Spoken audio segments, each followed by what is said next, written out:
Iris, born a princess, should have lived a life of luxury. But fate changed overnight. Her kingdom was wiped out and her family slaughtered. She was forced to become the trophy of her enemy. During a summit meeting, many key figures from different nations were gathering. This was Iris's one chance to escape her captor. Hiding in the grass, she observed in silence and set her eyes on a man dressed in luxury, clearly someone powerful. She thought maybe this person had enough strength to stand against that beast. When she saw the right moment, she rushed out to him. "Sir, please, take me with you." The girl looked pitiful, stirring sympathy. The man looked at her. Do you even know who I am?" Iris lifted her gaze, startled. He lowered his head to look down at her. "And you want me to take you in?" He pinched her chin and laughed softly. "Then tell me, are you any good at pleasing a man?" Her other hand clenched the ground tightly. With bitterness on her face, she trembled and said, "No. But I can learn." The man chuckled. "At least you're honest. A woman who isn't beautiful should know how to make up for it with skill." Then he stood up. "Even if you really can't, you should at least pretend." He was far more dangerous than she expected. But so what? At least he wasn't her enemy. Not far away, soldiers' voices echoed. They were searching for the escaped Iris. The man looked toward the soldiers and immediately guessed the identity of the girl's current master. Afraid he would change his mind, Iris grabbed his sleeve anxiously. "Please. I don't want to go back. I'm willing to do anything." He stopped her frantic hands. "My advisor told me not to cause trouble during this period. But how could I ignore a pitiful woman?" He lifted her chin. "You're sure you don't want to return to your master?" After receiving her firm answer, the man stood up and shouted to the soldiers, "Hey, you there, are you looking for her?" A soldier walked over in confusion. Seeing him, he said, "Ah, His Majesty King Hyliki, we are indeed looking for this woman." King Hyliki, the tyrant spoken of in countless rumors. He smiled and pointed at Iris.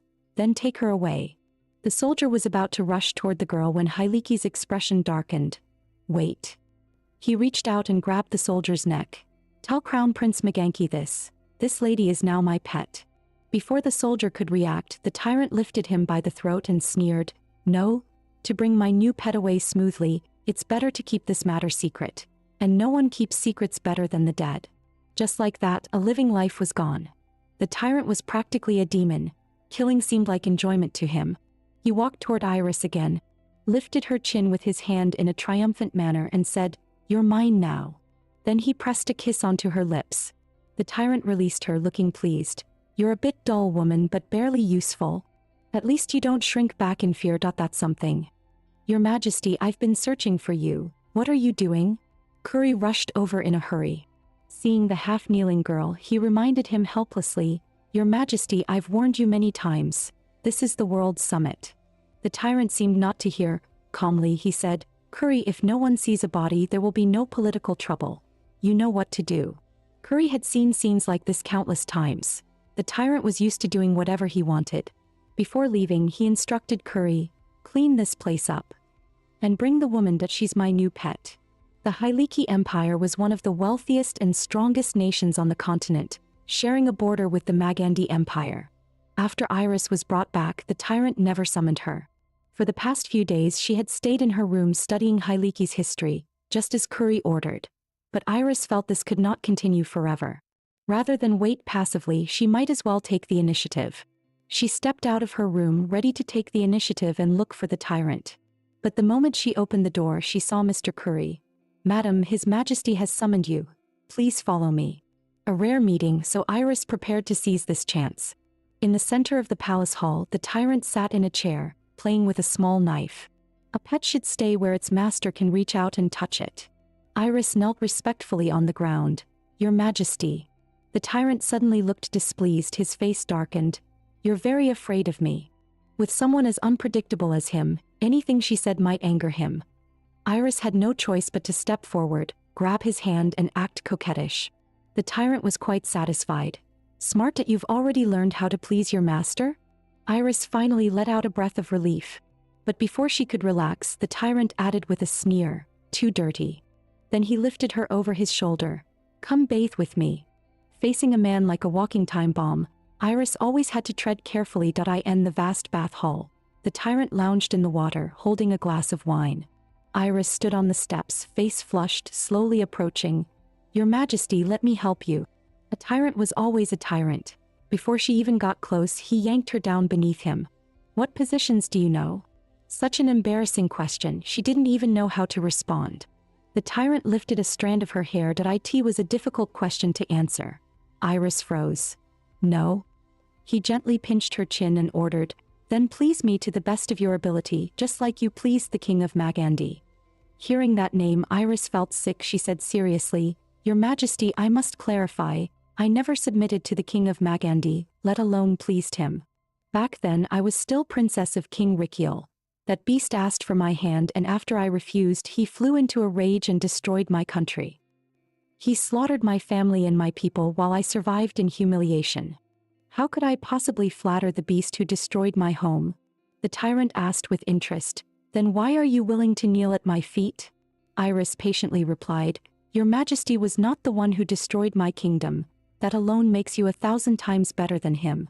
The tyrant chuckled. "The great king of Magandi, and you dare compare him with me?" "Your Majesty, I meant no offense." Iris was so tense she feared she had angered him again. Seeing the disdain in his eyes, she thought he must be powerful, someone she could use for revenge. The man bit her shoulder as punishment. "Your Majesty, I will remember this," she said. The man before her was a time bomb. One wrong move and she would lose her life. Seeing how obedient she was, the tyrant was delighted and gently pressed her beneath him. He cupped her face against his, speaking ambiguously, "Looks like my pet is very sensitive." He dragged her upward again. "Let me properly clean my pet." Iris was overwhelmed with embarrassment. Narrowing his eyes, the tyrant moved down, ready to claim her. Iris was shocked. She didn't want to be completely taken by him here and now. To make the tyrant stop, she pressed her lips to his of her own accord. But something went wrong again. The tyrant flew into a rage, gripping Iris's throat and shoving her straight into the water. She had never seen such a twisted man. To punish her disobedience, he held her throat and forced her underwater. Just as she was about to suffocate, he pulled her back up. Iris gasped desperately for air.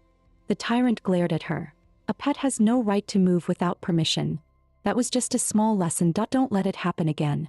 Because of that lesson, Iris nearly died. She collapsed weakly in the water, pitiful and shaken. He lifted his gaze. "If you break so easily, it won't be fun. I don't like pets that are too fragile."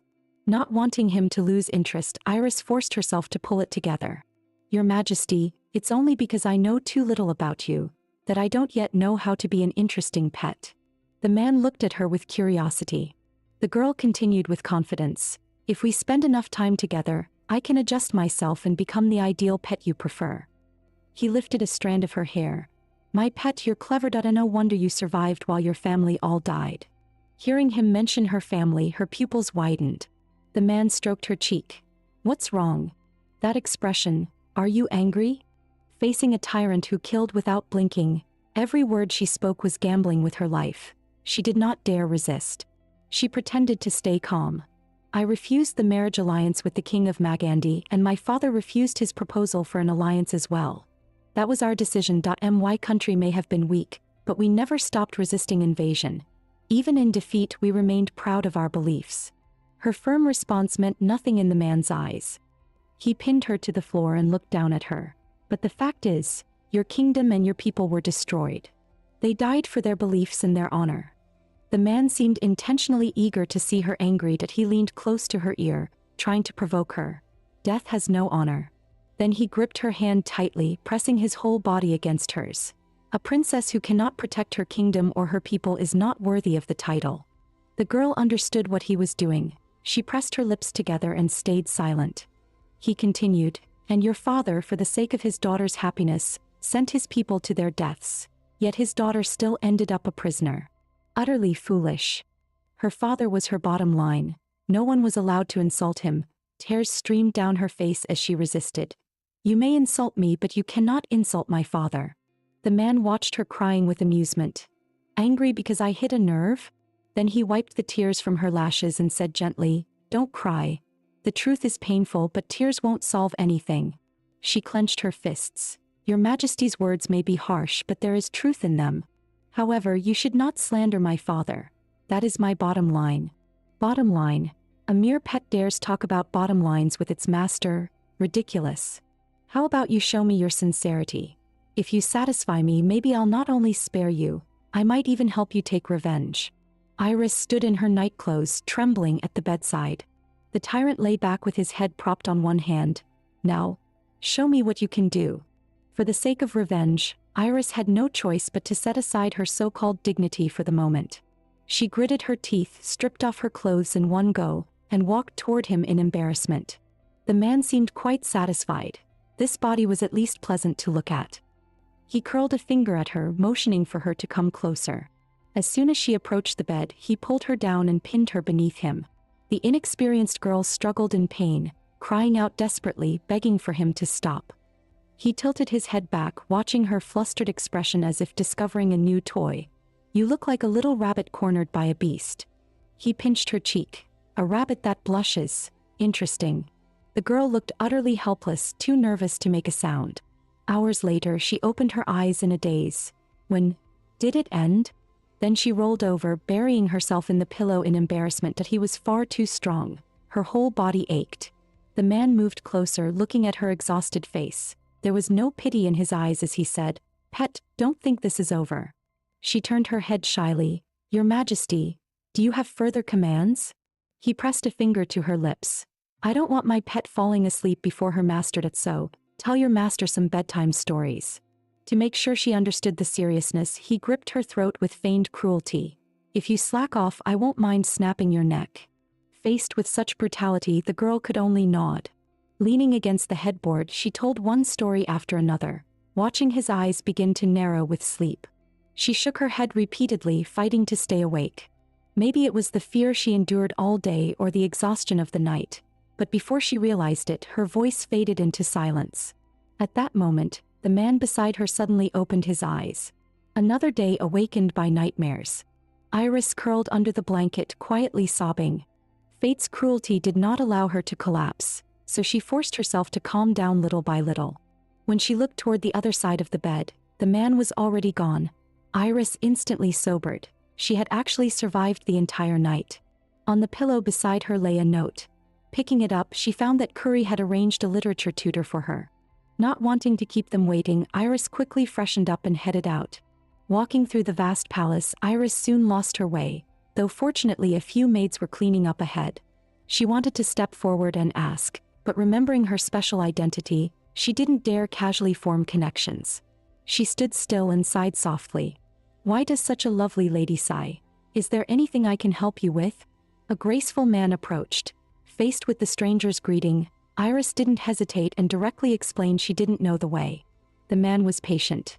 "The reception hall is quite far from here. Allow me to take you." In no time they arrived at the hall. Iris thanked him politely, but the man smiled, saying, "To assist such a beautiful lady is my honor." Beauty, something others might be proud of, was exactly what had cursed Iris. Because of this damned beauty, her nation fell and her family died. She couldn't help but murmur, "One day I too will be buried under the rubble of time, since beauty and youth have abandoned me." Iris naturally added, "Watching others bloom while I wither. Nothing survives the poison of time." Hearing such poetic words, the man asked curiously, "Have you read the classic works of the Heliki Empire?" The sudden question startled her. She had indeed read some while studying the language these past days. Just then, the doors of the reception hall opened from inside and Curry stepped out. "Why are you two standing outside?" The man looked delighted. "The student you recommended, I'll take her." He then turned to the girl. "Let me introduce myself properly. I am your future literature teacher, Vanderlaan. Hello, I'm Iris." After the greetings, the man's expression shifted. He looked at her sternly. "Your first lesson. Kindness and trust have no place in a royal palace. I don't want the conversation you just had to ever happen between you and anyone else. Thank you for your guidance, teacher." Iris bowed respectfully. Before leaving, Vanderlaan instructed, "Since we've met today, go back for now. Formal lessons start tomorrow." Beside them, Curry gestured toward Vanderlaan and added warmly, "My lady, Marquis Vanderlaan is an excellent teacher. You'll learn much from him." With that, the two men bid her farewell and walked back into the reception hall. Watching their departing figures, Iris felt her gloom lift. Determination reignited. She would learn well from Marquis Vanderlaan and Sir Curry. For a week, Iris followed Vanderlaan daily, studying the culture of the Haliki Empire. To better survive in the palace, she also quietly gathered information about the Tyrant. After a week apart, she didn't expect to see the man again under such circumstances. He approached with dark irritation on his face, a blood-stained sword in hand, as if everything in the world bored him. Seeing him advance toward her, Iris quickly turned, startled. "Good evening, Your Majesty. Do you need me to assist with your bath and changing?" "What do you mean by that? You think I'm filthy?" The man raised his sword in anger, pointing it at her. The girl tightened her fists nervously. "Of course not, that I only wanted to please Your Majesty. If you died, I suppose I'd be happy." She lowered her head and took a deep breath. Then she looked up, staring straight at him. "Your Majesty, would my death please you? If my death can calm your anger, I am willing to die under your sword." "Because?" The man gave her a sidelong smile. "Because what?" The girl met his gaze seriously. "Because this humble pet lives only for you." "Lives for me?" Her words genuinely surprised him. Would someone really give up their life for him, even if the death was so insignificant? He feigned cruelty. "If that's so, then I want you to." As he spoke, he placed the sword against her neck. The girl stared at him without the slightest intention of avoiding it. From days of observing the Tyrant, she knew he enjoyed watching people drown in despair. And if someone showed no fear of death, he would instead let them live. Even as the blade cut her skin, she showed no fear. The man lowered the sword and commanded, "Get on the bed." The girl had bet correctly. She smiled and said, "Your Majesty, allow me to clean this blood first." But the man suddenly stepped forward and pulled her into his arms, his fingers brushing the wound on her neck. "You're still bleeding here." The girl stared at him in shock. What was he doing? The man leaned in and licked the blood left on her neck. "You said you live for me. Then I command you, don't bleed again without my permission." His sudden gentleness left Iris overwhelmed, as if the one who pointed a sword at her moments ago wasn't him at all. Iris pushed herself up, trying to stand. "Let me wash myself first so I may continue serving Your Majesty." The man caught her hand and refused to let go. "Don't move." He ran his tongue across his lips. "Your blood tastes like honeyed wine. It makes me almost unbearably excited." Then he lowered himself, shifting positions, pressing close to her. "Let's sleep like this." After being favored by the Tyrant several times in a row, Iris finally soothed his turbulent mood, and he seemed ready for a peaceful night. Yet unexpectedly, the Tyrant turned tender. He wrapped his arms around her from behind, burying his face in her hair. "Tell me, what is your name?" The girl slowly turned her head. "Your Majesty, my name is Iris." Despite his cold exterior, the Tyrant was fragile within. Her obedient sweetness pleased him instantly. He looked at her seriously. "As a reward for your loyalty, I permit you to call my name Abel." The man was so unpredictable that the girl couldn't tell whether his request was a trap or a command. Sitting on top of him, she didn't dare speak, afraid she might anger him again. Her hesitation made him displeased. He urged impatiently, "Say it, say my name." Blushing, the girl looked up at the ceiling. "Abel." Hearing her whisper his name, the man was delighted. He kissed her shoulder. "Never forget, Abel is your master." Inside the palace, Iris studied the culture of the Hellenic Empire under Vanderlaan every day. Time always passed quickly, and today's tasks were finished in no time. After greeting the girl, Vanderlaan was about to leave when she suddenly called out to him. She reached out and offered a small gift box she had prepared. "Professor Vanderlaan, I heard from Professor Curry that you often have trouble sleeping. I know a little about calming scents. This is rosemary, good for sleep. Please give it a try." Vanderlaan looked at her with caution. "My lady, are you trying to win me over?" The girl gave an awkward smile. "If you think so, then perhaps I just want to be friends with you. To become companions or friends, both sides must possess equal strength. My lady, you are not there yet." She thought he would decline, but to her surprise, he accepted the gift with visible delight, clearly pleased with it. "Still, since you brought me a present, I can give you one more lesson." He leaned closer and lowered his voice. "In the royal palace, you must learn to watch and listen in all directions. For example." Following Vanderlaan's gaze, the girl looked toward the stairs, where a woman was hiding and eavesdropping. Iris covered her mouth in shock. The man lifted a finger to his lips. "My lady, I will not answer any more of your questions." By the stairs, The woman who had been eavesdropping held a fan and looked at the girl with open disdain. "So that is His Majesty's new favorite." Her maid replied respectfully, "Yes, Lady Bella." The woman eyed the girl. Pretty enough, but with her whole mind wasted on jealousy, and glared viciously. "But I will make sure she dies without a trace soon enough." Having discovered earlier that palace women were spying on her, Iris, unarmed and powerless, could only stay alert in advance. She knew clearly that no matter how rough the road ahead might be in this palace, the tyrant was the only person she could rely on. Yet late into the night, the tyrant still had not appeared, that he usually summoned her early whenever he intended to visit. Iris couldn't help wondering if he simply wasn't coming tonight. To confirm, she opened her door and approached the night maid. "Rosa, will His Majesty come tonight?" The maid yawned, then perked up. "My lady, His Majesty went to Lady Bella's chambers." Lady Bella was the highest-ranking palace attendant, well known for her skill in blending fragrances, and more importantly, the perfumes she crafted could calm His Majesty's moods.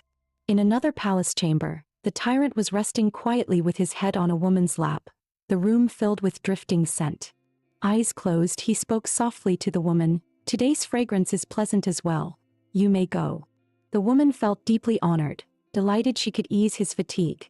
She expected to be dismissed immediately as usual, but instead she feigned sadness.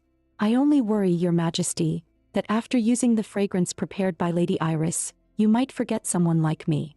The woman realized the tyrant knew nothing about the girl's skill in blending fragrances. She then pretended to be surprised. "Your Majesty didn't know?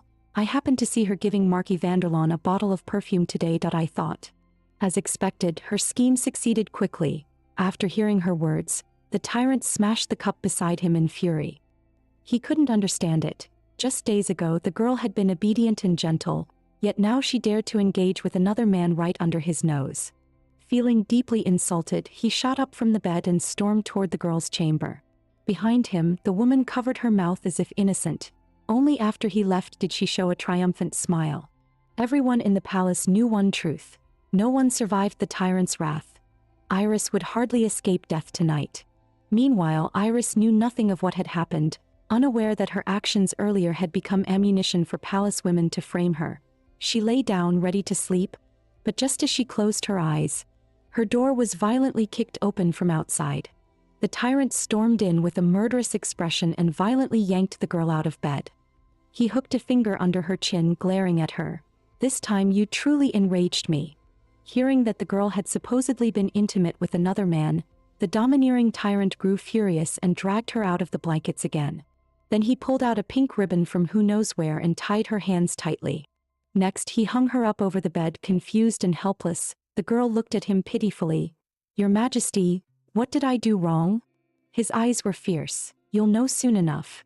Soon, the girl was fully restrained with the pink ribbon. Her whole body exposed, she knelt on the bed in shame. The man stared coldly at the girl on the bed, at first trying to unbutton his shirt with forced patience.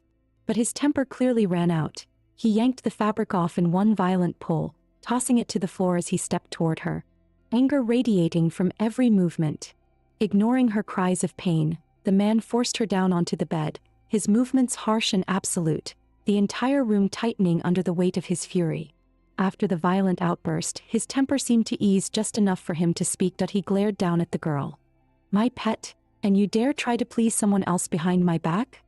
He let out a chilling laugh. "So you even know how to approach other men now?" It was obvious. His judgment had been completely swallowed by possessiveness. The moment she gifted something to Vanderlawn during the day had been spied on and twisted by that woman's accusation. The man violently grabbed the back of her head, forcing her to look straight into his eyes as he growled, "If you ever lose your loyalty to me, then your life will be the next thing you lose." Tears streamed down Aries' face after enduring his torment for so long, yet she had weathered greater storms. As long as even the smallest chance of survival remained, she would never bow her head. Whether it was the man's earlier rough handling or simply the girl's frail body, Aries suddenly began trembling violently, coughing non-stop as her breathing turned shallow. The man glanced down at her and let out a cold laugh. "Since you look like you're about to collapse, I'll allow you to leave a last message." As he spoke, he tugged at the ribbon restraining her, as if urging her to lift her head and respond. But the girl's strength finally gave out. Her vision went dark and she fainted on the spot. The man paused, tapping his chin with amusement. He, still daring to pretend dead? The man shook the girl's head roughly, warning in a low growl, "Wake up or I'll kill you right now." But she didn't react at all, not even a twitch. He frowned and reached out to touch her forehead. With her body exposed and defenseless against the cold, she had developed a fever. He clicked his tongue in irritation. Damn it. Too fragile. Can't handle favor, can't handle punishment, how troublesome. Losing the mood entirely, he reluctantly gave up, loosening the ribbon binding her wrists. Then, almost contradicting his earlier rage, he gathered her gently into his arms, leaned against the headboard, and after a moment of silent thought, found himself considering something he had never thought before. Maybe, I won't kill her, at least not yet. After setting her little scheme in motion the night before, Bella was certain the girl had already been disposed of. She sat on the sofa in a cheerful mood, casually tending her nails. Just then, a young maid approached with a bitter expression. Lady Lhasa, there is news about Lady Ares. The maid stammered nervously. Here's news. Bella lifted one elegant finger, smiling. Go on, how did she die? Lady Ares did not die. Bella's smile froze, her face darkened as she snapped her head around. Not dead. His Majesty stormed into her chambers. Are you telling me nothing happened? The maid swallowed hard. His Majesty stayed in her chamber the entire night, that he only left at dawn and even summoned a physician for her. Upon hearing the news, Bella immediately threw aside the nail armor she had just finished polishing, smashing it against the floor. Furious beyond control, she shouted, Get out! All of you, get out! She shot to her feet, eyes sharp and venomous. Ares, so you really have such ability? I truly underestimated you. The thought of Ares rising in favor, and herself becoming useless, sent a chill down her spine. She would never allow such an ending. Ares had to be eliminated. In the other chamber, Ares slowly opened her eyes. Realizing she had survived the night, a wave of relief washed over her. She had lived to see the sunlight again. Just then, a servant entered carrying a bowl of herbal medicine. Seeing the girl awake, her face instantly lit up with joy.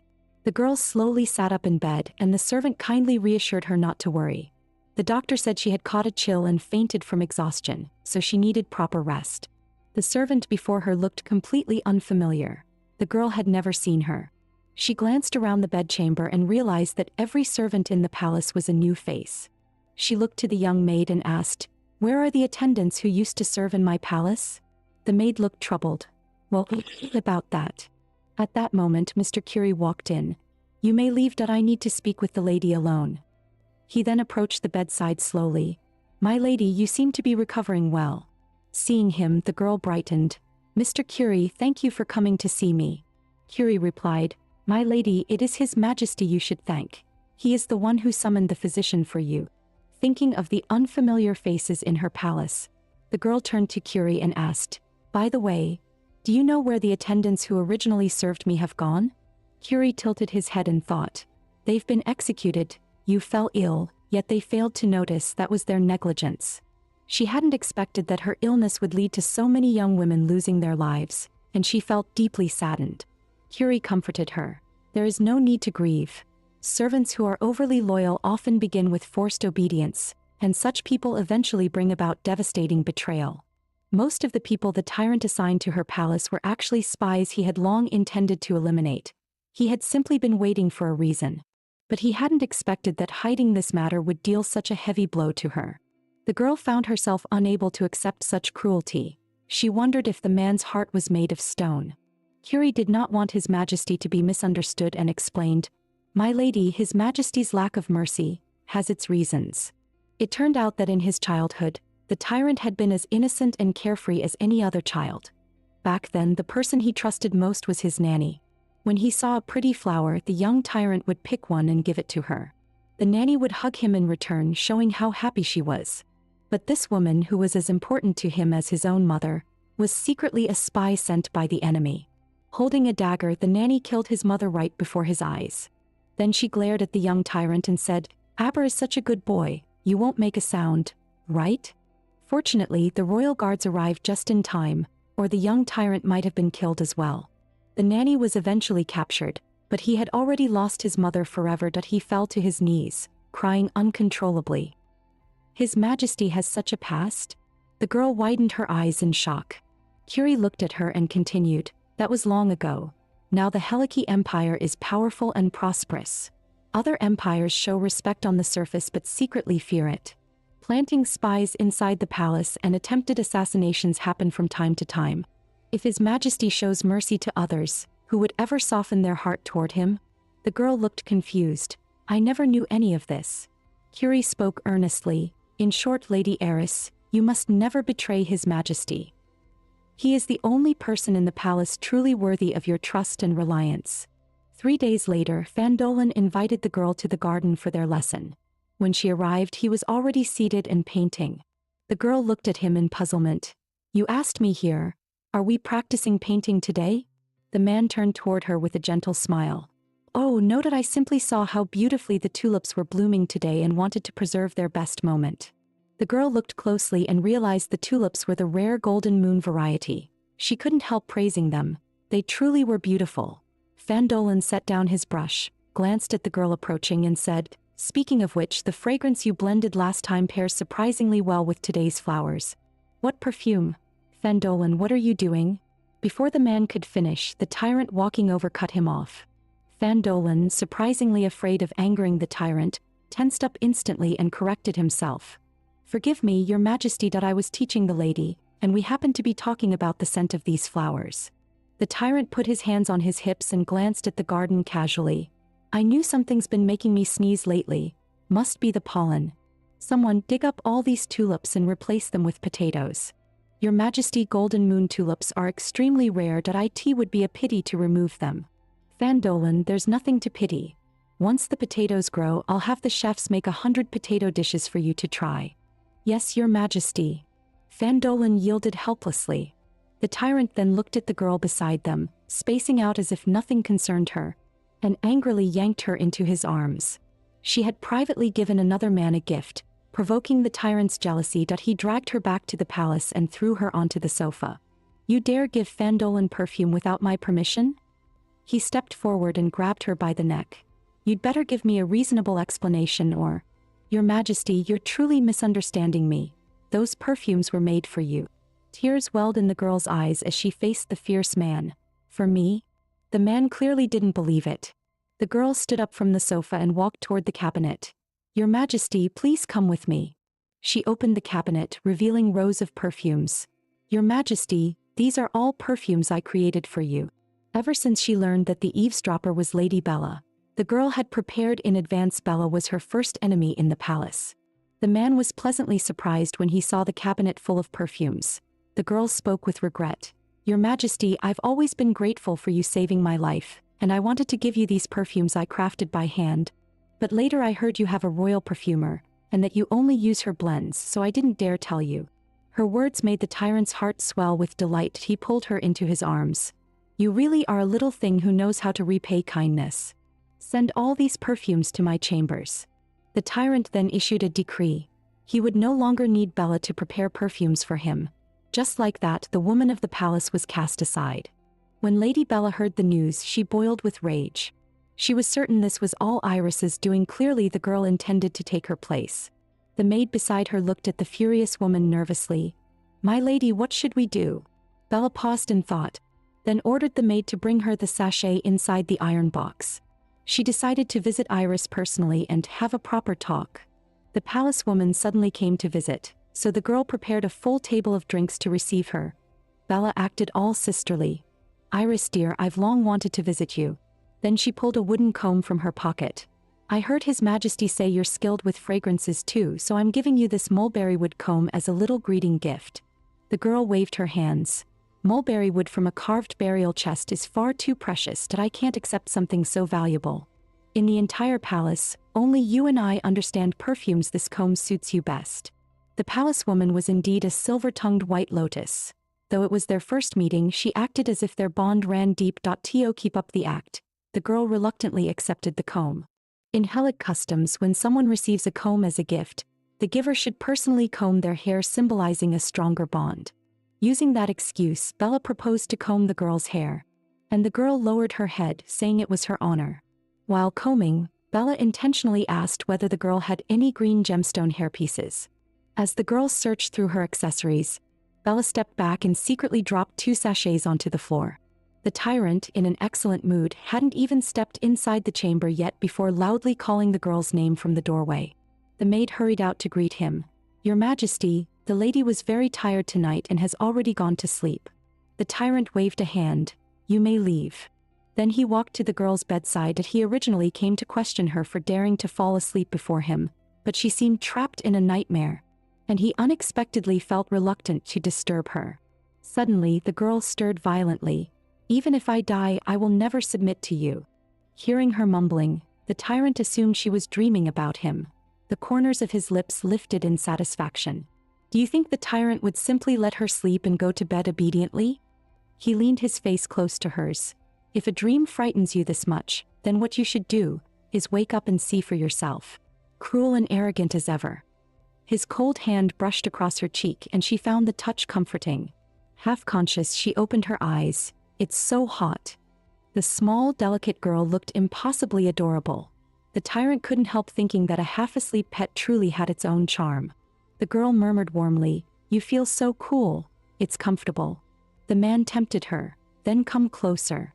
Guided perhaps intentionally, perhaps not by the man, the girl leaned her whole body toward him. Almost melting into his arms, she looked up at him shyly and whispered, "Is this all right?"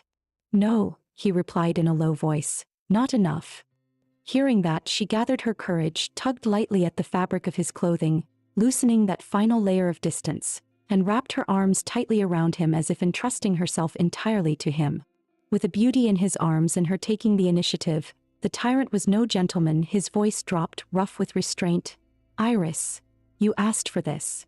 In the next instant, he tightened his hold and pinned her beneath him, their breaths tangling, the tension in the room rising until thought itself seemed to melt away. Her responses, tonight hesitant yet bold, took him by surprise and stirred a deep sense of satisfaction. Afterward, he leaned in close to her face, the heat radiating from him nearly overwhelming her. Unable to hold back, she reached up and kissed his cold, unyielding lips. The tyrant's interest ignited instantly. Like teasing a disobedient kitten, he coaxed her in a low, tempting voice. "Do you like it? Do you want more?"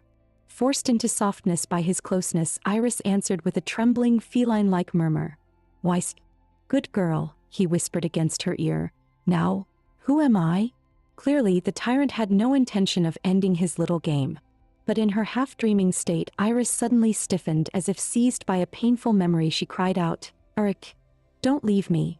To hear the woman in his arms call another man's name, the tyrant's expression froze, and a cold fury surged through him like a blade. He seized the girl's hands in a burst of fury. "Look carefully, who am I?" he roared, loud enough to rattle the window panes. Half asleep Iris jolted fully awake, staring at him in shock. "Your Majesty, what's happening?" The tyrant's face darkened. "Who is Elric?" The woman sharing his bed calling another man's name, rage exploded in him as he yanked her up from the sheets. "What use is a pet that lacks loyalty?" Newly awakened, Iris panicked, her voice trembling. "Your Majesty." Consumed by anger, the man ignored her struggles and dragged her out to the balcony of the bedchamber. But he pressed her again. "For the last time, who is Elric?" "She is my sister." "Your sister?" The tyrant frowned in confusion. The man had erupted over a single name, and Iris was utterly terrified by his behavior. She felt completely wronged. She hadn't done anything. As he finally seemed to calm down a little, she explained slowly, "Yes. Elric is my younger sister. When I was a child, I was betrayed by my nanny. Since then I've feared trusting anyone, especially traitors." He gave her an affectionate yet dangerous smile. "Just now you mistook me for Elric and begged me not to leave. And now you claim it's your sister's name. Do you think I'd believe that?" Then he flung her toward the balcony railing. "I hate liars." Iris panicked and grabbed his arm. "I didn't lie. You can check the Royal Registry of Liquor. If you don't find Elric's name in my family records, I'll accept whatever punishment you give." The tyrant was always unpredictable. Being with him felt like dancing on the edge of a blade. Her explanation did nothing to make him spare her. "Darling, I have a question. If your answer satisfies me, I'll let you live." "Please ask, Your Majesty." He lifted her chin. "Who do you love more, me or Elric? Don't you dare lie." Her sister had been executed right before her eyes. And no matter how desperately she begged, the enemy never spared her. Alric had been the person closest to her that if she lied, she might survive, but Iris refused to betray her feelings for her own kin. She chose silence. But the man was clearly not joking. He tightened his grip on her hand. Give me your answer. Her loved ones were gone, and even though she survived, she had never truly lived, only feared. At that moment she could no longer hold back. Tears streamed down her face. Your Majesty, Alric is dead. No matter what, I'm trying my best to like you, but why must you make it so hard for me? His expression darkened. So your choice is Alric? The girl looked at him firmly. For now, yes. The man let out a cold laugh. Then you can go reunite with her. Before death, she offered him one final piece of advice. Your Majesty, next time you raise a pet, make sure she's as cold and ruthless as you. Then she won't cling to her family. Before she finished speaking, he shoved her off the balcony without a hint of mercy. Save those words for hell. As her body fell, she stopped resisting. Father, Mother, Alric, we can finally meet again. After pushing her, the tyrant turned to leave. This is the price you pay. But after a few steps, he turned back, undid 2 buttons of his shirt, and jumped off the balcony. He hadn't expected there to be a swimming pool below. She plunged into the water. If she struggled even a little, she could survive. But after such cruelty from him, her will to live was gone. She let herself sink, exhausted from her time with the tyrant. Just when she thought it was over, he caught her underwater, then pressed his lips to hers and breathed air into her. She returned to life, staring at him in disbelief. Why did you save me? Killing you or saving you, he said calmly, requires no reason. The man was still as capricious as ever, impossible to figure out. Moments later, his mood improved again. He pulled the girl into his arms, kissing her neck slowly. You don't need to figure me out, just please me. After that, the 2 of them ended up fighting again in the pool. In the morning, the girl woke first, while the man beside her was still asleep. She turned and quietly stared at his sleeping face. Thinking back to last night, she realized he must have known all along that there was a pool beneath the balcony. He probably wasn't truly trying to kill her, just teaching her a lesson. In that sense, she had served her purpose. Not long after, the man woke up as well. He looked at her gently. Awake? What were you thinking about just now? I was thinking. His Majesty doesn't seem as bloodthirsty as the rumors say. She lifted his hand to her cheek. After all, you did save me in the end, didn't you? Why had he suddenly changed his mind and saved her? Even the tyrant didn't know, even though he had done it.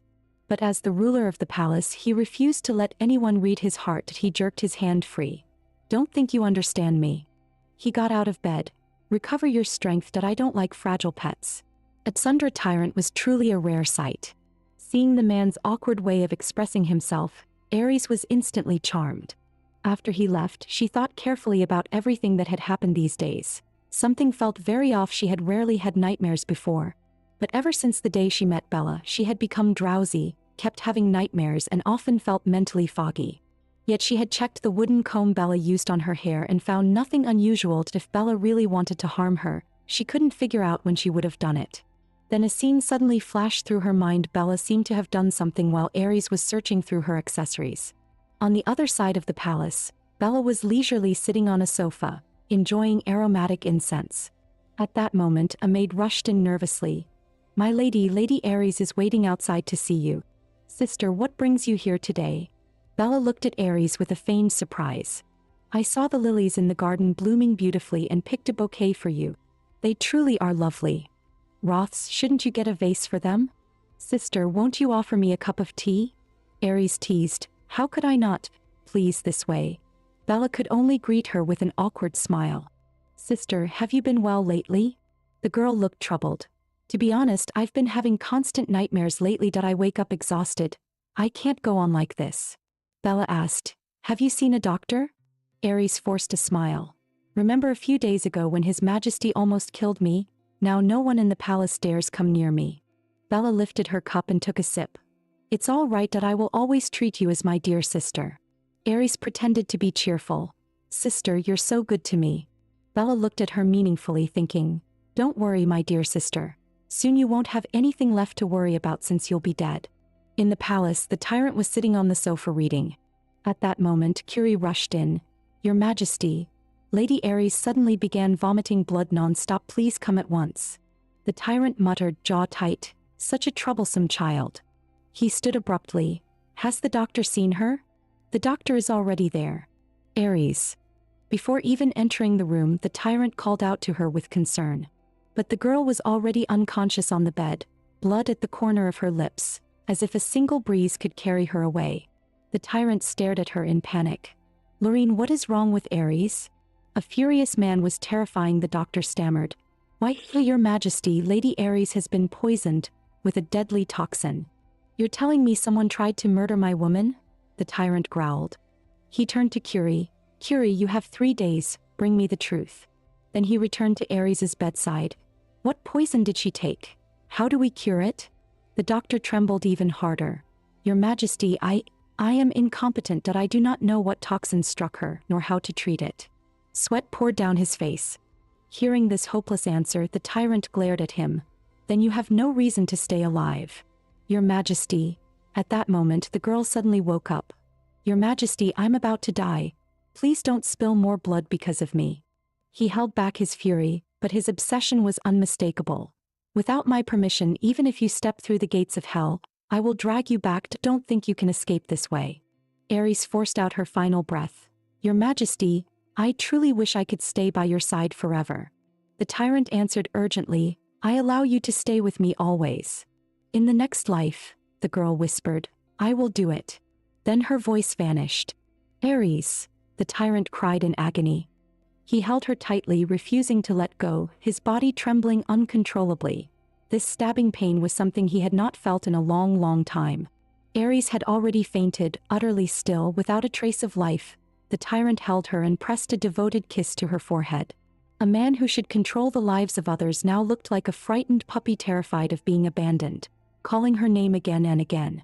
His shadowed eyes were filled with grief, just like when his parents left him one after another.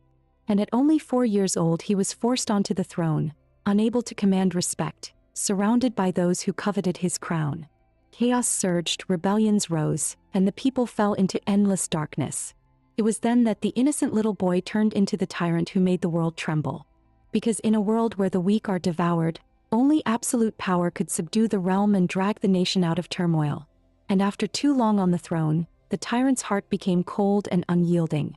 But ever since the girl appeared, everything had changed. Without realizing it, she had taken over his heart. Whenever she was in danger, the tyrant felt unbearable pain. He stared at the girl in disbelief. She was supposed to be nothing more than a pet he had saved on a whim. Suddenly, the girl coughed. Your majesty, I'm so glad to see you again. Aries woke up. The tyrant grabbed her hand in panic, pressing it against his cheek. Overwhelmed, he murmured, Your hand is warm. Aries, you really came back to life. Weakly leaning on him, the girl said, I went to a dark, eerie place. There was a gate ahead that I think I lost consciousness and instinctively walked toward it. Then I heard someone calling me from behind that I regained my senses and woke up.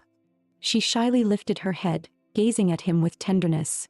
Was it your majesty calling me back? The tyrant held her left hand tightly. Aries, it was me. Your majesty, perhaps it was destined. To me, you're greater than any god. You pulled me back from the hands of death. From today on, I belong only to you from body to soul. Her confession filled the tyrant, tasting love for the first time with pure joy. Aries had originally planned to use a desperate act to make him realize Bella's scheme, but she hadn't expected to discover by accident that the tyrant was extremely vulnerable to sweet words. That it seemed she had gained far more than planned. Sitting on the throne for years, the tyrant could have any toy he wanted, but they all submitted out of fear. Only the girl loved him.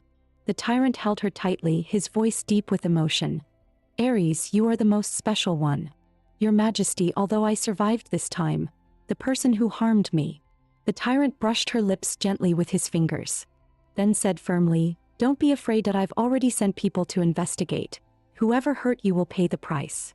At that moment, Curie rushed into the chamber. Your majesty, the one who poisoned her has been identified. In her own palace hall, Bella lounged lazily on her sofa, somehow having heard that the girl had stopped breathing. She burst into delighted laughter. She's dead, she finally died. Thinking of how the girl had checked her gifts over and over yet found nothing suspicious, Bella smirked. That fool must still not know how she died. The comb and the sachets were harmless alone, but when placed together, they produced a deadly poison. She leisurely lifted her cup and took a sip. From now on, His Majesty will be mine alone. Just as she basked in her fantasy, the tyrant kicked open her door. "Guards, drag her out." Bella jumped up, staring at him with wounded innocence. "Your Majesty, what has your concubine done? Even if I must die, at least let me die knowing why." The tyrant pointed his sword straight at her. "You poisoned the teacup to murder Ares. Curie has already uncovered everything. That day when Ares came to your palace as a guest, you poisoned her tea. The tyrant then hurled the teacup at your head. This was found in your palace." Bella stared at the shattered pieces on the floor and hurriedly explained, "This cup is indeed from my palace. But that day I didn't." "Sister Bella." The girl leaned against the tyrant, looking pitifully at the woman on the ground. "You always treated me kindly in the palace and I regarded you as an elder sister, so why did you try to harm me?" As she spoke, tears kept falling. "If there's anything about me you dislike, tell me I can change. For someone as vicious as you, why bother pretending? At this point, what is there left for you to argue?" With that, the tyrant raised his sword, ready to pierce her throat. Just then, the girl stepped beside the woman. "Your Majesty, I've only just recovered and should avoid seeing blood. Since this is a matter between women, why not leave her to me?" The tyrant lowered his sword. "Fine, I'll leave her to you." Before leaving, he couldn't help reminding Ares not to be too kind-hearted. Once he left, Bella's true face appeared. "You wretch, how are you still alive?" The girl pinched the little trinket Bella had given her. "With such petty tricks, you thought you could kill me? If I'm not mistaken, these two items are harmless on their own. But used together they cause endless nightmares, gradual madness, and finally a complete mental collapse. Am I right, Sister Bella? Since she had seen through everything, why did she still die? And what about the poison in the teacup?" Bella stared at the girl in confusion. The girl let out a quiet laugh. "Sister, you really are unbelievably foolish. The poison in the cup was put there by me, but it wasn't real poison. It was a false death drug from my homeland. The flowers the girl sent to Bella were nothing but a lie. Her real purpose was to frame her."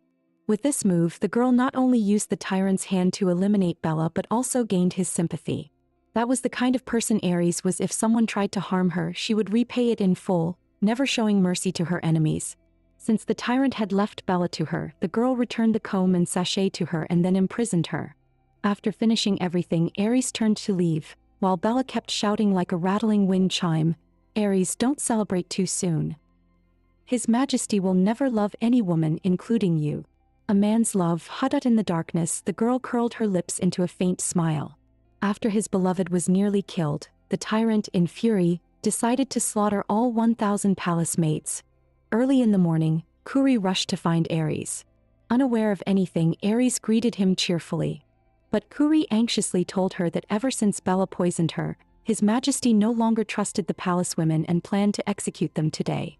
Curie begged Ares to save the innocent, for her words were the only ones the tyrant might listen to now. The tyrant's cruelty once again shocked Ares. With her kind heart, she could never allow such a massacre, so she agreed and immediately hurried to the palace. In the palace hall, the palace maids knelt neatly on the floor, trembling as they lowered their heads. The entire hall was filled with the tyrant's oppressive presence. Just as the tyrant was about to deal with them, Ares approached with a bright smile. "I have something good to tell you." When he saw Ares, the tyrant's eyes softened with affection and he beckoned her over. The women of the palace were truly pitiful. They had done nothing wrong, yet were to be executed simply because the tyrant was displeased. Ares walked past them, feeling a deep ache in her heart. Meanwhile, the tyrant cheerfully wrapped an arm around her waist. "Ares, what did you want to tell me?" She playfully scratched his chest. "The potatoes in the garden have sprouted. Come look with me, Your Majesty." After their brush with life and death, the tyrant finally understood his feelings. He knew he had fallen in love with her, and from then on, anything she wanted to do, he would do his best to fulfill. Then he turned toward the women on the ground. "These palace maids will be dealt with when I return." Happily holding the girl's hand, the tyrant walked with her to the garden. Seeing the potatoes growing in the soil, he showed a satisfied smile. "Not bad. Potatoes really are much more interesting than those tulips." Suddenly he thought of Vanderlei, imagining inviting him to taste them when they matured. Beside him, Ares pointed at one potato. "Your Majesty, look, that one grew crooked." The tyrant gently reassured her. "It's just one crooked potato, it doesn't matter." Ares mentioned the crooked potato on purpose. She wanted to test the tyrant's attitude toward the palace maids. And judging from his reaction, he was still quite reasonable. Ares continued, Your Majesty is truly kind, and I thought you might uproot the entire patch just because one potato grew badly. Are you blaming me for dragging the other palace maids into this because of Bella? The tyrant asked cautiously. Ares threw herself into his arms and assured him she didn't blame him. She only said that doing so would harm his image in the eyes of his people. The tyrant chuckled and said he didn't care. Ares looked at him anxiously. But I care. You are not a cruel man merely forced by circumstance. I don't want others to misunderstand you anymore. Ares was the first person who ever understood him, and he was deeply moved. However, among the palace maids, Bella could not be the only problem. He could not let the matter go so easily. Clearly, the tyrant had listened, but to ease his worries, Ares suggested finding a way to test their loyalty. She said she had come up with something new. To save the innocent maids, Ares proposed testing their loyalty herself on his behalf. That's a good idea. The tyrant nodded, signaling her to continue. Ares shyly said she couldn't tell him it was a secret between women. In good spirits, the two strolled around the garden again. As they walked, the tyrant suddenly looked at Ares. Ares, how would you deal with loyal and disloyal maids? Ares answered seriously. The loyal ones should naturally stay and be nurtured. The disloyal ones should simply be killed. Somehow, something went wrong in the conversation. The tyrant suddenly asked, Ares, do you want to save these maids? Though cruel, the tyrant was not foolish. Ares froze, unsure how to respond. Seeing her hesitation, he said he could leave the maids to her judgment, but he had one condition. What condition? Ares looked at him anxiously. The tyrant stepped forward, gently stroking her face, and said harmlessly, be my target. Soon after, Ares was standing on the grass with an apple on her head, trembling, too scared to look directly at him. The tyrant was clearly displeased by this. To avoid angering him, Ares forced herself to stay calm, saying she wasn't afraid and trusted his archery. Even though she was terrified, she still pleaded for people who had nothing to do with her. The tyrant lifted her chin and asked again. Was she really willing to gamble her life in exchange for the worthless lives of those maids? Ares maintained her original stance. The tyrant muttered a mocking overconfident, though it was unclear whom he was saying it to. But just as the tyrant was about to shoot, Ares shouted to stop him, telling him she wanted to change to a smaller potato. He truly trusted him. After switching the potato, the tyrant released an arrow toward the girl. Every plea was also an opportunity for Ares. Only by saving the maids could she proceed with her next plan. She was gambling with her life. The potato was knocked to the ground by the flying arrow. Ares had won her gamble. She happily ran toward the tyrant. The tyrant held her tightly, looking slightly tense. Ares, you're not allowed to gamble with your life again. The girl scratched his chest lightly. I wasn't betting my life, I was betting on your Majesty's heart. Suddenly, the tyrant lifted her and tossed her into the air. Then he carried her into the bedchamber and effortlessly pinned her onto the bed. Ares blushed, clutching the corner of his clothes. Your Majesty, it's daytime. No, don't. The tyrant gently kissed her lips. Why care about the time? Then he kissed Ares wildly again. He told her he had thought of a new little game. A new game. Ares hadn't reacted yet when his wolfish words startled her again. Excited, he lifted a strand of her hair, saying he wanted to paint. The kind where the human body is the canvas. Then he forcefully tore open Ares's dress. The girl gasped, her face flushing red as her hands instinctively covered her chest. The man gently pinned her beneath him. Ares, his voice soft enough to kill. His hand glided across her delicate skin, and the tyrant murmured in intoxication, your body is beautiful enough to drive one mad. Ares was too nervous to move. Seeing her shyness, he lowered his mouth to her ear and whispered, what should I paint? He was fully absorbed in his excitement. Even if Ares didn't want this for her goal, she shyly averted her eyes. Your Majesty, I heard that the mimosa flower symbolizes eternal love. I like that meaning. The tyrant leaned toward her shoulder. You want to be with me forever? His lips curled into a wicked smile. Good, then I'll grant your wish. Then he happily lay over her, and stroke by stroke traced the shape of a mimosa flower on her skin. The girl squirmed from the ticklish sensation. The tyrant found her reactions delightful. He gently caressed her back, making Ares jolt again and again. Then the man kissed her waist with the devotion of a monk. After a night of storms between them, Ares was so exhausted she could only lie flat on the couch. She muttered inwardly, this man was truly too fierce. Seeing her in such a state, The maid suggested postponing the audience with the court ladies. Aries forced herself up despite the soreness. No need, bring them in. She had fought hard for this chance. She wanted to finish it quickly before anything unexpected happened. Soon the palace ladies gathered. Aries seated herself in the main hall. His Majesty ordered me to test your loyalty. The test is simple. Some of these mushrooms are poisonous, some are not. Choose one and eat it. A gentle smile curved her lips. Those who live are loyal, those who die are not. The women's faces stiffened. No one dared to step forward. Then a woman in a black dress stepped out. The mushrooms were all the same, yet the girl in black lived after eating one, while those who didn't eat suffered instead. The girl fearlessly tasted a mushroom. She knew she wouldn't die. Madame Aries was clearly using this as a way to save the innocent. The mushrooms weren't poisonous at all. Aries's lips curled faintly. You stay. The rest may leave, someone will guide you. She was very satisfied with the outcome. After the others dispersed, the girl in the black dress was kept behind for questioning. Her name was Sophia, a well-known beast tamer of the palace. Her skills surpassed many men. In fact, female beast tamers were rare talents in this world. And given her performance just now, brave, sharp, quick to read situations, anyone would favor her. Aries told her she was very satisfied and wanted to take her under her wing, to work solely for her in the future.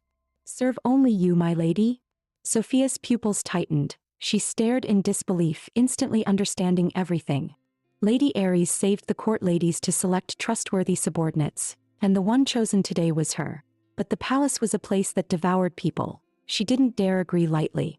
Seeing her hesitation, Aries pressed a hand to her chest and promised, as long as you remain loyal to me, I will be your shield in this palace. And as long as I live, I will keep you safe. My word won't break. Though she didn't know Lady Aries well, those sincere eyes didn't lie. Perhaps this was a chance to change her fate. In that moment, the girl made her decision. She strode toward Aries. All right, I'll follow you. Aries was very pleased with the outcome and immediately assigned her first task. Soon after, the maids brought in several beautiful outfits. Aries immediately took a liking to a red gown. The maid holding it praised her, saying that if the lady danced in this dress, His Majesty would surely be pleased. Hearing this, Aries suddenly had an idea. She had never shown her talents before the Emperor. A dance might be perfect. After all, she needed his power and must not let him lose interest in her. She then ordered the maids to summon the Tyrant. You had the servants call me over. This had better be important, the Tyrant said impatiently. Then his gaze flickered as he looked at her, and for a moment he froze. The girl danced in a flowing red gown, beautiful like a celestial maiden. The Tyrant subconsciously grabbed her sleeve, then took her hand. Aries fell softly into his arms like a timid bird. The Tyrant leaned closer with interest. Dressed like this, are you truly just here to dance for me? Aries looked up at him like a guilty kitten. I sincerely wish to perform for your Majesty. Skip it. I'd rather see how you please me in bed. Without regard for her resistance, he lifted her and laid her onto the bed, pressing her down beneath him. Aries' face flushed bright red as she made a final struggle. Your Majesty, not today please. I'm not feeling well. The Tyrant's eyes dimmed. Then I'll go back. Your Majesty truly doesn't wish to see me dance? He sat up from the bed and turned to leave. To him, women's dances were all the same. But Aries refused to accept that. She tugged at his sleeve. Your Majesty, is your interest in me only physical? Hearing this, the Tyrant's expression darkened. Aries, you had some charm before, but like this you're no different from the other women trying to keep me with tricks. And from now on, unless it's urgent, don't call for me. I don't like being disturbed. His mood flipped instantly. He had seemed close to falling for her, yet today everything felt back to the starting point. How was she supposed to deal with a man so unpredictable? Aries thought that perhaps someone could help her. The next day she went to see Curie. The flowers here are beautiful, Aries said casually. At that, Curie frowned. For Lady Aries to invite me to admire flowers. I assume this is not merely about flowers. You're as sharp as expected, Mr. Curie. I simply wanted to remind you the palace ladies are all safe now. Curie bowed slightly in gratitude. Aries brushed her hair aside. You asked me to save them, surely not out of simple mercy, right? Mr. Curie, you must have been testing my abilities. So, did I pass your test? Curie paused. Compared to the other women in the palace, the lady was indeed the most suitable person to form an alliance with. Ares hadn't expected that someone as close to the tyrant as Curie would take the initiative to approach her. She wondered if he had run into trouble. But Curie said that serving beside His Majesty meant that if there was no difficulty today, there would be tomorrow. He was simply planning ahead. Hearing this, Ares showed a sweet smile and praised him. Mr. Curie, you truly think far ahead. No wonder you've served His Majesty the longest. You flatter me, my lady. I have no trouble at the moment, but I do know that you have. It surprised her how quickly the news of His Majesty's changed attitude had spread. Ares was shocked. So last night's change in His Majesty's attitude spread this fast? It seems there really are no secrets in this palace. Curie remained calm as he continued. There's no need to panic, my lady. I know what you wish to ask and I know the answer. He had seen through her purpose instantly, yet chose to ally with her and even told her he knew the answer. Ares lightly tapped her fan and looked at him. Then please, Mr. Curie, say it. Curie narrowed his eyes slightly. You want to ask how to truly win His Majesty's heart and keep his favor from fading, correct? As expected, those who survived in high positions within the palace were all cunning old foxes. He saw through her thoughts instantly. Yet Ares wasn't embarrassed at all. Instead, she openly asked Curie what she should do. Curie pressed his lips together and thought for a moment. He said that winning a man's favor was simple beauty and a few talents were enough.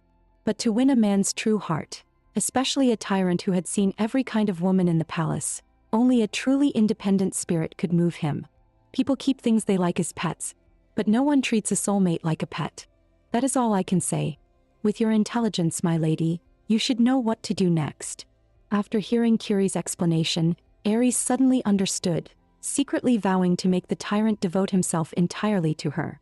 She joyfully thanked Curie. In the days that followed, Ares studied literature tirelessly day and night. One day the tyrant suddenly appeared. Seeing Ares return so late, he spoke with clear displeasure. You dare make me wait. Ares panicked, quickly shifting her expression as she said pitifully, Your Majesty, I thought you didn't want to see me these past few days. The tyrant stepped closer to her, lifted her chin and said possessively, Whether I see you or not, you stay in the palace chambers. I don't like waiting. Ares leapt into his arms, gently acting spoiled. All right, Your Majesty, don't be angry. I understand. Then the tyrant asked what she had been doing and the girl told him her schedule truthfully. But the moment he heard she had been with Vanderlane again, jealousy flared instantly. He snatched the book from her hands. Tomorrow I'll get you a new literature teacher. He then said domineeringly that his decisions only needed to be carried out, not questioned. At that moment, Ares suddenly remembered her conversation with Curie earlier that day. Mustering her courage, she refused the man's demand. She wanted to take a gamble. Hearing that, the tyrant's face darkened. You oppose me? Ares wanted to stand firm for once. She continued, Your Majesty, Teacher Vanderlane teaches well and I've benefited greatly. Without a special reason, I don't want to change teachers. The tyrant's hand moved swiftly, pointing a sword at her. Then I assume you're prepared to die. Do you think I truly won't kill you? But when Ares dared to refuse, she had already anticipated this because this wasn't the first time the man had drawn his sword at her. What was different was that this time she wasn't as afraid. She vowed to become the woman in his heart. She gathered her courage and voiced her feelings. The woman in my heart? The tyrant was slightly moved by those 3 words.